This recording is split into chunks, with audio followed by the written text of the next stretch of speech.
It's time for another He-Man episode review, and this time it's on an episode that I've held off on since 2013. Yup, it's finally time to talk about Happy Birthday Roboto, which I have slightly mixed feelings about. On the overall, it is one of my favorite episodes from the latter half of He-Man's second season. It introduced one of the better new He-Man allies, in my view, and it does have a lot of unique elements, but it's not a full home run. Well, anyway, the story. This time Adam and Duncan are returning from a trip when they discover a weird signal and a ship buried underneath the sand. Adam becomes He-Man and blows the sand away, and they explore the ship, but not before they fight a desert crab, because apparently the episode's running time would have been too short. They discover Roboto inside the ship, badly damaged, so Duncan takes him back to his lab, where he's rebuilt and Orko accidentally brings him to life. Roboto reveals he's from the planet Robotica and makes friends with Duncan and company very quickly. But this of course attracts the attention of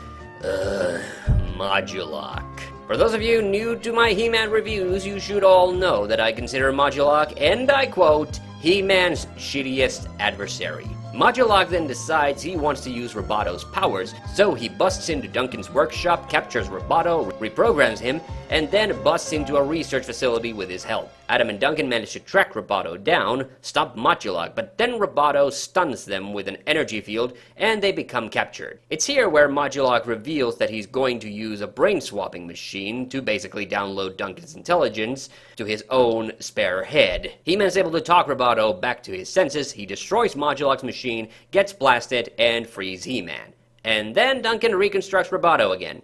Oh yeah, and he explains the concept of birthdays to him, which is where we get the title from. And then everybody has a hearty laugh at his expense. That kind of makes Man-at-Arms Roboto's father.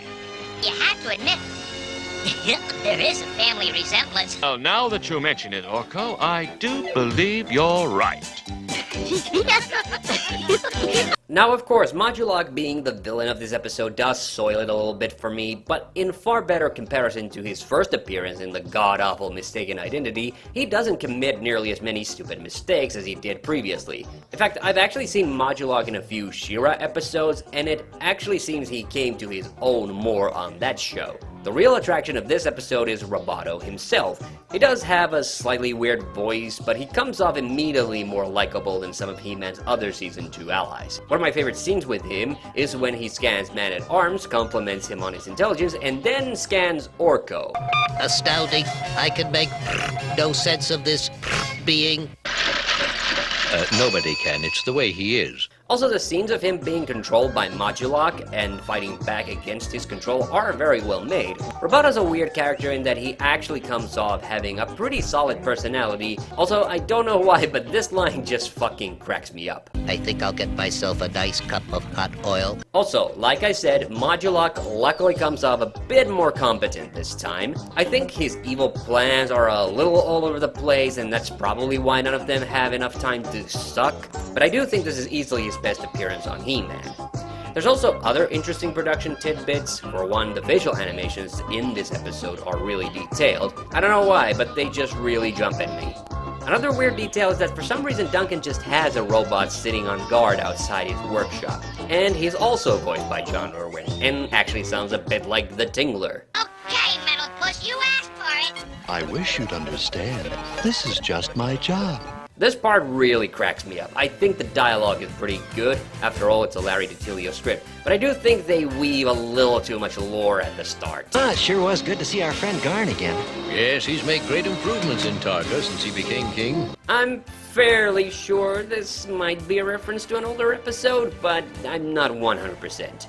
Also, even though there's lots of new animation on Modulok, I did notice that the research facility basically reused all the backgrounds of the Fortress of Stardiga from the Season 1 episode Like Father, Like Daughter, which of course is one of my favorite episodes and the first one I saw.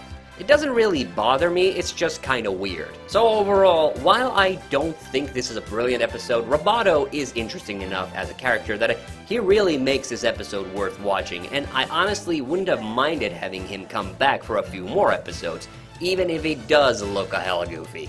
But nope, this was sadly Roboto's only appearance.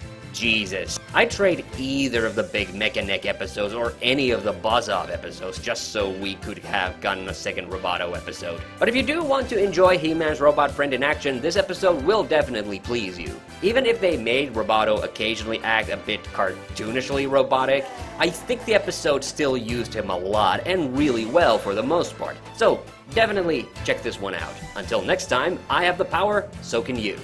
He-Man.